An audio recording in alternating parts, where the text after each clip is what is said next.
that was certainly a kinder introduction than one of the introductions I got in the foyer when an old friend came to me and said, "Good to see you. Are you here to sell me a timeshare?" Which has definitely made me reflect on my conference attire.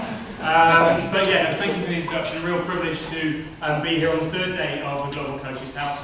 I've had a relationship with the ICC for nearly 10 years and watched the great work that they've done, and always admired and got excited about the events that were pulled up around the major World Games, both Commonwealth and Olympics. So it's really great to finally be able to join you guys and spend a morning exploring an area that I'm certainly passionate about, and it probably links with a broader theme for the day about this idea of being fit for the future. And how we are able to work with players, athletes, to develop them in order to be fit for the future, and also how groups of practitioners can come around those athletes in order to develop them to be fit for the future. So my good colleague and friend Stu Pickering will be covering more of that in the afternoon. But this morning really couched in this idea of the craft of realising potential. We'll unpack that a little bit, and we'll spend the first part of the morning exploring what we mean by craft and realising potential. I've got some colleagues from the Welsh Rugby Youth coaches that will be joining us for a discussion panel. And then we'll, in the second part, dive down a little deeper into, in this day and age, in this current context, how do we determine appropriate coaching if we are to realise potential. Certainly a topic and theme that I've picked up from conversations with coaches as they're wrestling with, and maybe something that you guys will connect with. So hopefully provoke some reflections, some things that you guys will connect with, and some discussion this morning.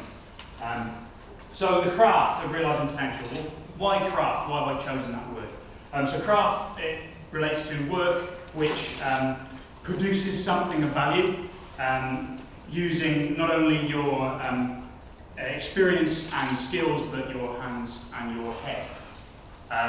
The journey to developing craft, to developing something, skills of value for communities, that's an old one, from novice to master. That idea has been around a long time.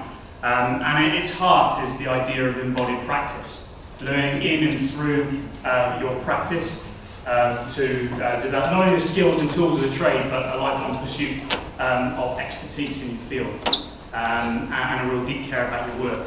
So I really like the notion of the importance of embodied practice being brought to life by keeping your feet on the ground and your hands in the mud. And you gain a view of the world that allows you to operate in it that you don't get in other settings. And that for me is the craft. And in hearing me talk through it like that, I'm hoping some of you guys will connect with that from a coaching perspective. Because when I look at the practice of coaching, I definitely see it as a craft. The very best coaches I've worked with definitely see the development of their expertise as a craft and a journey to craftspersonship. So I catch this all heavily in the craft. I suppose that idea of you cannot understand how wine is made simply by drinking lots of it, from a great book called The Craftsman, which brings to life that idea of embodied practice and embodied expertise. Now, in coaching is a broad spectrum, so to define this morning's discussion, just for the avoidance of doubt, when I talk about performance pathway coaching, I'm referring to the phase of athlete development that takes place approximately 4 to 8 years before the individual is capable of winning on the senior stage. So the craft of working in that domain. So craft of realising potential. What do we mean by realising potential? So if learning is the change in individual brought about by their experience, how might we offer experiences, the full range of experiences that influence development?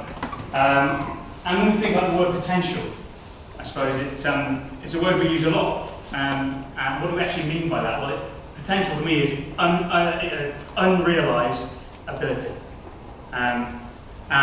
which is a really interesting thing because we talk about it like it exists, and we say he or she has potential. And I think it's probably the greatest privilege and responsibility of working in the domain that I find myself in, maybe you guys do too, facilitating the realisation in someone of something that isn't yet there. It's the greatest privilege and responsibility that if we take the craft seriously is central.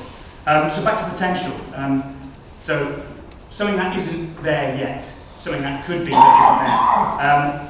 There's good biological evidence that when we enter new experiences, new situations, we actually turn on new genes. And those new genes encode the new proteins, and those new proteins build new neural pathways and structures. And that's a really cool thing when you think about it, because that means every time you step into a new situation or a new experience, the situation stresses unlock new genes and unlock new parts of yourself. So who knows how much of ourselves that we have locked up. And if we think that's, if we assume that scales, the more and more new experiences, the more and more challenging experiences you have, the more and more of yourself you unlock. And so in return to the athletes that we work with, if we just say that they're full of unrealised biological potential that won't be realised, or biological capacity, ability that won't be realised unless they have experiences that are new, challenging, stretching, and the more and more and more of them they take on, the more and more they have the opportunity to unlock that latent potential that lies inside themselves. So our quest becomes, how do we create a full range of experiences that unlock that latent potential, way to realise it, and influence development.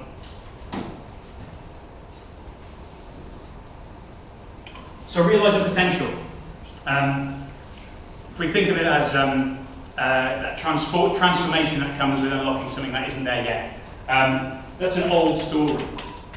It's one of our oldest stories. If we were to look at the work of Jung and Joseph Campbell, you guys will probably all be familiar with the oldest archetype of the hero and the hero's journey. To go on a pilgrimage, to leave the comfortable sort of surroundings of your village, go into the underworld, face challenges, go on an adventure, realise new things about yourself, come back to where you started with the treasure, with the gold. And that gold could be, I suppose, a material thing. In performance sport, we often talk about gold, but it could be a metaphorical thing, learning, transformation. And one of the things that's really interesting about that fact that this is a really old story. It's stuck around for a reason, because it's deeply meaningful to what it is to be human. You know, these things don't hang around for thousands of years unless they have value and purpose. So for me, that tells us something important when we think about realising potential and what that journey might look like. And what our role is as a coach developer, people working in player development in the performance pathway, when coming alongside someone to help them go on their hero's journey, and equally sort of leaning into the challenge that the hero's journey story tells us that if we want the goal, we've got to face the dragon. You know, that which you most want to find will be found where you least want to look. And our challenge there as coaches and development practitioners, how do we help people face that, go on that journey, go into the underworld, leave the comfortable shores. And I do think that's kind of the core and the heart of realising potential and this concept of a craft. However, bring us to sort of put back to earth with a bump in the reality of the world that I certainly found myself working in Olympic and Paralympic sport for the last 5 years. I see it in professional sports as well, but I'll just give you a moment to read that quote. We're a small group, so I'll probably ask if anyone's got any initial reflections, what that quote makes them think, what stands out to them, perhaps connections with what I've just talked about, realising potential, the journey, Euro journey and craft. Anyone's brave enough? There's a quick route in for speed. Yep. Yep. So certainly that sort of transition, we facilitate quick transitions for retiring, very experienced elite athletes into coaching, which certainly makes me think when we talk about craft and that, so how I sort of described it at the beginning, that lifelong pursuit of expertise, you know, doing something meaningful with your hands and your head, creating something of value. That's not something that you can learn overnight, you know, and the very notion of the craftsman's journey is a long commitment to practice and expertise. But we have an instance here where a elite player was put into a particular coaching role. Anything else jump out to people? Yep. Yeah, I would say when you're looking at someone who's in that athlete to coach transition space, be careful to judge that person's intellect and what you viewed from afar in relation to their performance on the field. Do you want to elaborate that a bit more for me? If you were to stereotype footballers, Sure. you wouldn't necessarily assume the intelligence that's got them to where they are. Great. Yeah, I worked in rugby league, so I know exactly what that's like. So there's no one from rugby league here, is there? And I wouldn't say that if they were, because they knock me out. Yeah, I mean, I think the big thing, and this isn't sort of a particular, it's just to illustrate a point regarding Steve Gerrard, but the notion that it's culturally perceived as a place where you can go and make your mistakes. Well, if you want to go and make your mistakes and learn the craft, we put you in this really important, really complex developmental domain. And that seems like it's culturally it's okay for you to go and make your mistakes there. I'd be interested to know what the academy players would think of that if that was what was told to them. You know, if your coach has been put here because he's going to make all his mistakes with you, you got to correct. Okay, we're obviously important. And being seen, you know, development coaching is being seen as a route, a stepping stone through, rather than a deliberate domain in itself, and a distinct domain in itself. But yeah, also a place where you can put in experienced coaches, and as a result, I think we are certainly I've seen here in the UK that what we might see is the watering down of elite coaching practice. What might be deemed appropriate for working with Chris Hoy, watered down. You know, the notion that children aren't mini adults, but we can someone's coach like that, and developing 17, 18, 19 year old men and female rugby players aren't, you know, just mini versions of what they could be in 4, 5, 6 years time. So we see watered down, or worse, just copy paste. And if we really care about the craft and what it means to realise potential, we have to grapple with the domain that it is and that we're working. I think that's an inherent cultural challenge we find ourselves in. There's all sorts of factors that lead us to that. This was sort of the kick-off point for a piece of work that my old team at UK Sport and the IS did, which resulted in a position statement about how we think pathway coaching could be conceptualised. It's available online if you guys are interested. I won't go into too much detail about it because I'm most interested to get my guests on stage and draw out their brilliant experiences. But we, through a think tank process, we consolidated what we saw as the key differences between elite coaching, or the things that might define pathway coaching as a distinct coaching domain in and of itself. Look at these clear boundary markers, so there's clear socio-political differences where lower levels of funding create upward pressure, so whether that's movement of people for all good reasons, understandable reasons, or whether it is allocation of resourcing. And I've seen that consistently across pretty much every sport I've worked in. Tend to resource the top heaviest and work back until we run out of money. Other boundary markers at the local level, contact hours are massively different between coaching at the very elite level. Arguably, coaches required to do more in less time, or at least reach comparable goals in less time. Got a broader range of stakeholders influencing on the athlete. At the entry point of our men's pathway in Wales, 14, 15-year-olds, you could pull on 7 to 8 jerseys in a year. Now that's a lot of stakeholders around an athlete, that's a lot of coaches with a lot of messages. Not all of them are coherent or connected. So that's a unique dynamic that you face if you're coaching in the development domain. At an individual level, this is almost at risk of stating the obvious, the complexity of the development process. Depending on the sport, the age range could be anything from sort of 9, gymnastics to skateboarding, through to late teens. And there's a whole lot of stuff goes on in that period of time.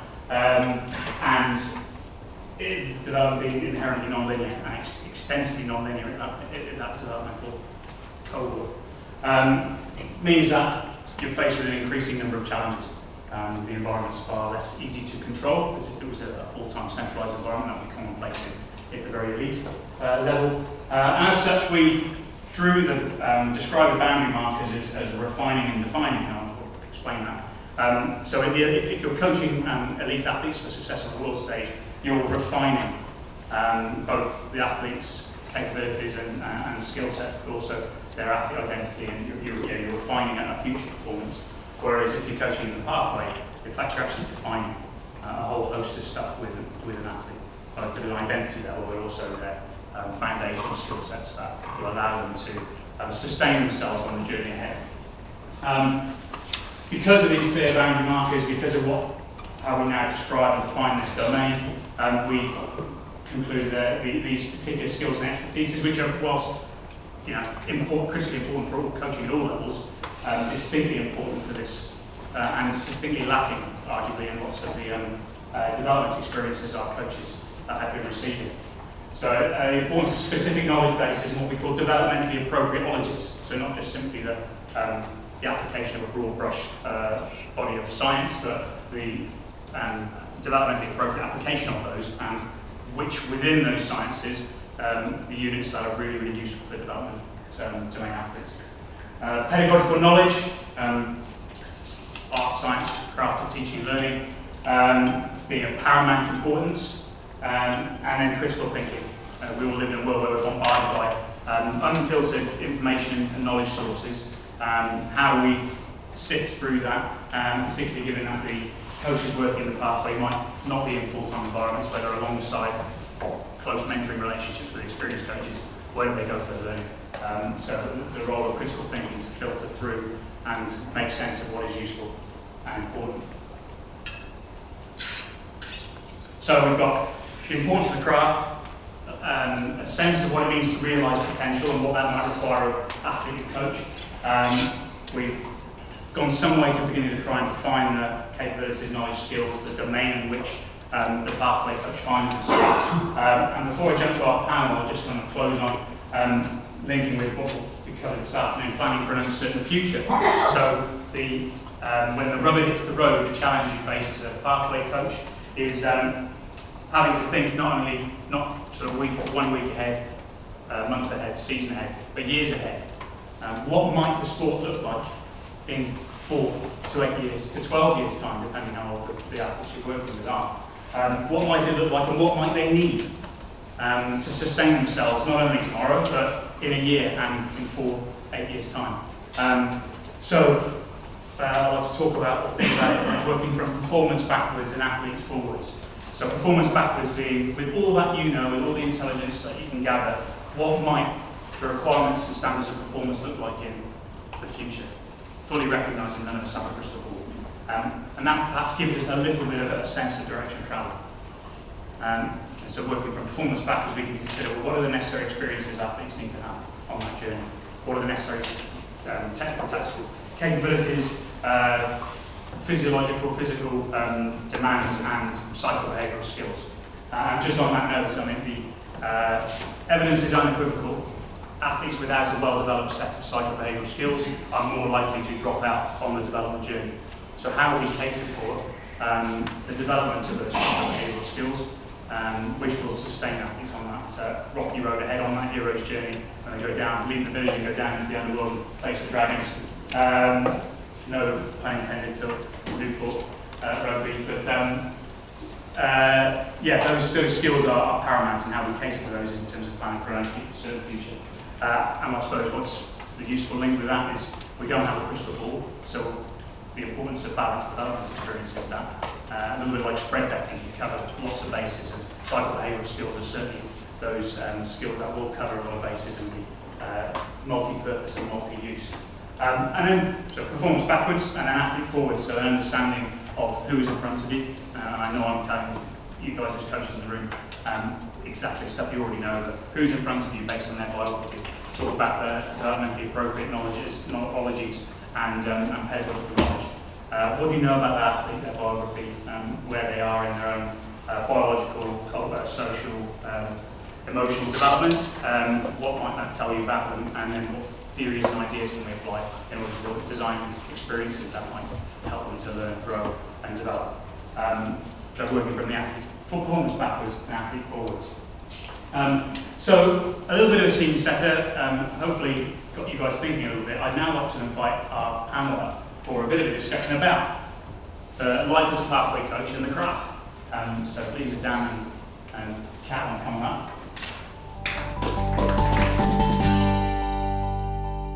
Hope you guys had a good coffee break.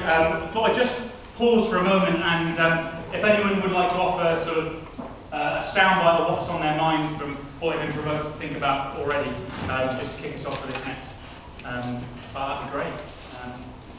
So anyone's got any thoughts, burning reflections? Yes, young man. So it's my granddad. And thank you for the timeshare offer as well. I think craft is a wonderfully well chosen word. I think there's a danger that we can all be aware of and support each other with, because craft can also mean a collection of people who are equally invested. And that is to be an advocate, to be immersed, to be so aware of what's going on, so caring and giving to our athletes and to our peers. There might come a time where we've given too much and we cannot maintain the giving. And if we're so invested in the giving that we can't give, that can become quite a dark place.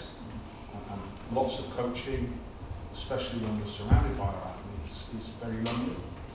I would imagine in the competitive series, in particular, major games, that's very much the case. Could craft and could appropriate coaching be that we also are very adept at looking after ourselves and keeping ourselves sharp, but also noticing where our friends, our athletes, people close to us are being blunted by their very own best intentions and their own drive, their remote immersion, their own passion. Thanks, Dave. It was a wee hand at the back somewhere. So, yes. The noisy one. I really got a lot out of the fact that I feel like I've been coaching for 10 years, but for some reason I still feel like a new coach. I'm in the pathway space, and I feel like often you are supposed to move into the next to get recognition or to get whatever magic unicorn happens there. And that just gave me a lot of pause to think about, why can't I just be an amazing pathway coach? Why do I feel like I'm a triathlon coach? So in our sport, you do a little triathlon, and everyone goes, when are you going to do the next bigger one? And you do a half Ironman, and they're all like, when are you going to do an Ironman? And that's kind of what coaching feels like. Everyone's trying to get you to do the next big shiny thing, rather than just perfecting what you're doing now. That's a great point. There's definitely a summary in the position statement that we wrote. More a call to action. I'm not sure we've seen any substantive change yet, but wouldn't it be great if we could get to a world where it was as admirable to be a world-class development coaches, and we recognise that appropriately. And I would make that appeal to leaders, investors who are making this. But I think the challenge is also when you're in a space that you're introducing yourself, you almost feel like you have to have a title or a credential or to be seen, to be enough. Thank you. Anyone else? Yes. So much out of it, and I think that the challenge for me, I'm not alone in Ireland and very small, and I feel that quite often games get treated like this in binary. It's either development or it's performance. So I feel like the really true development needs to continue at all stages, and I think it comes down to probably you philosophy of the coach, the implementation background, and I've always felt it doesn't matter what your potential is. Every child, athlete, deserves to be developed regardless of where they are, and actually if we apply that philosophy even at the elite level, every single player you have will become a better version of themselves. In the short term, it sometimes compromises results, because you might decide I need to take the best player off because they need to develop some mental skill of adversity, learning what it's like to sit and bench and become an impact player. But in the long term, all the athletes will perform better. And I think it's that constant growth, because at that performance level, we inadvertently, prioritize the outcomes sometimes, no matter how hard we are focused on that development process. And it's trying to make sure that we are keeping the focus of development throughout the entire And it wouldn't surprise any of you guys to know I'm super biased, and I always defend the domain I'm deeply passionate about. And I always say development's everyone's business, whatever seat you're in, and I'm having exciting conversations with colleagues in the WRU in all sorts of roles. Certainly the practitioners, you're very disciplinary practitioners, and I'm asking the question, are you delivering a service, or are you helping someone get better? Is your service transactional or transformational? And I've always firmly think that development's everyone's business. And you definitely trigger a reflection for me of perhaps you guys will all have a fond memory of a PE teacher in your mind, and get biased because my roots are in teaching and education. But when I think of a master craftsman, I had a PE teacher who would switch from coaching Year 7 rugby with 80 people on field on his own, to coaching 6 for A level, which is the sort of academic highest level in Britain, within an hour. And we draw on all of this rich set of experiences to try and make learning experiences equally important for those two very different groups. So you could argue development's important all the way through, and it's the right skills for the right people at the right time, which tees me up quite nicely actually to posing this question around. So if we've talked about realising potential as supporting someone on their hero's journey to go in places where maybe they're dark and go on adventures and unlock new parts of themselves. And to do that, there's a craft that goes with it. Part of embodied craft is drawn on all sorts of experiences, knowledges, to make professional judgments in the moment about what's important right now for that person.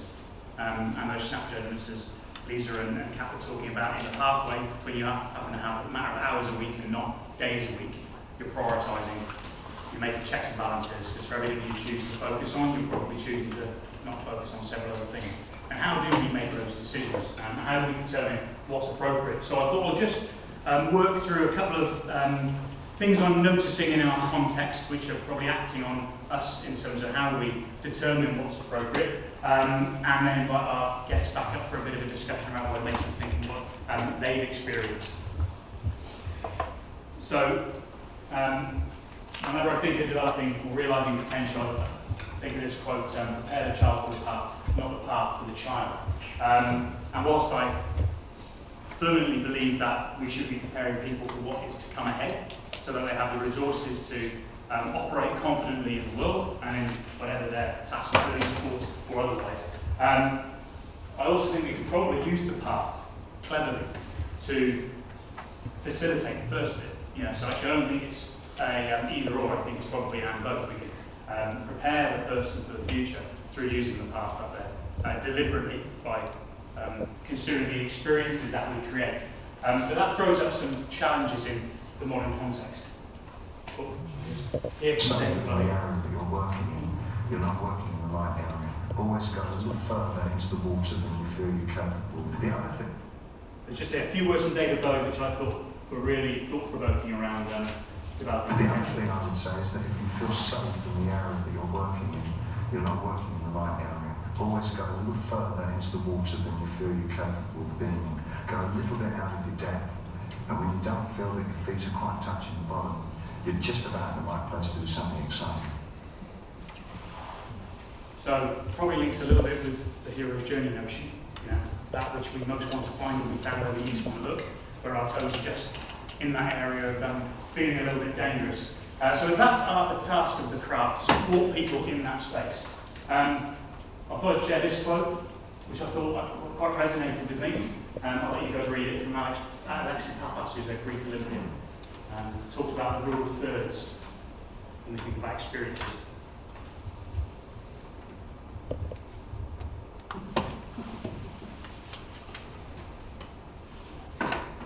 So whenever you're chasing big dreams, you feel good a third of the time, okay a third of the time, and a bit crappy or not great a third of the time.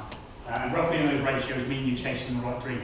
I suppose that highlights for me the significant role of emotional disruption and the value that negative emotions can play in the developmental process.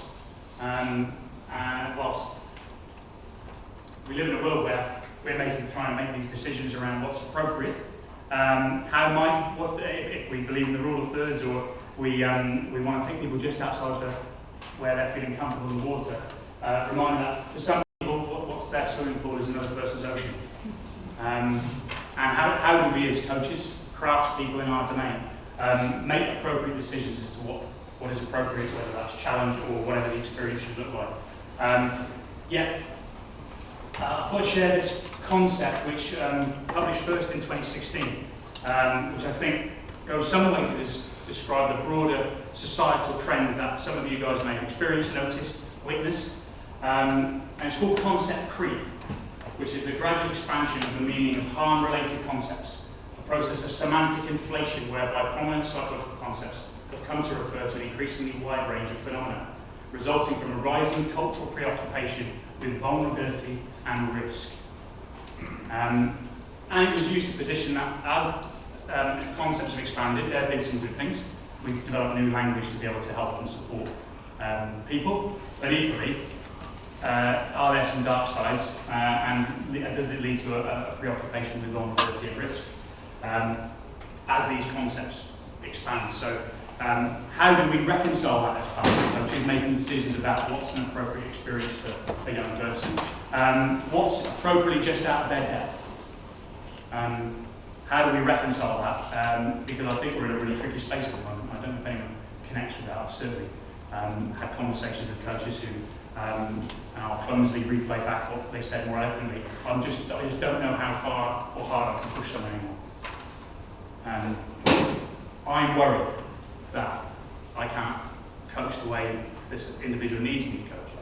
I can't create the experiences that they need to help them grow and learn and maximize, unlock their potential, because there is a prevailing culture. Jonathan Haidt has written a fantastic book called The Coddling of the American Mind, which does talk to the concepts of safetyism that is prevailing within our society. I think we're going preoccupied with things having to be and feel safe. And the question is, how do we reconcile that with what is inherently an unknown, uncertain, and in the poetic sense, a dangerous endeavour for young athletes going on a journey to do things that have never been done before and go to places where people have never gone before, and to unlock that, what is inside them but isn't yet real, that potential. I think another interesting thing I spotted, which gives us a little bit of insight into the context that you guys are operating in, and we're all operating in. We have an article on the left, both from the IOC within a matter of days of one another. The minimum age for figure skating was raised from 15 to 17, celebrated as it was protecting the physical, mental and emotional health of athletes. Yet, 2 days later, the same organisation was promoting and celebrating a 12-year-old skateboarder at the World Championships in Rome. I'm not saying either is wrong or right, but I think it's interesting. This is the sort of cultural context we're operating in. If we are saying, well, on one side we're saying something's important and age is probably a factor, and on the other side we're actually saying it's not. And we could probably go down the rabbit hole and say, well, it depends, and the sports are different, and there's a whole host of stuff we can explore. But I think if we look at the cultural space you guys, the pathway coaches are operating, this is the reality of the world in which day to day you're making professional judgments and decisions about what the players need. How do I create those experiences to stretch? How do we create those new experiences? We might unlock those new genes and build those new neural structures that unlock parts of people that they didn't know were there before, realising potential. So within that context, I'm going to invite our panel members back up and probably equally invite a bit of dialogue from the audience. I've got some questions to get us going, but we'll be interested in if people have got some thoughts to throw in the mix as well. So, Kat, leads around, I think, down still here as you run away.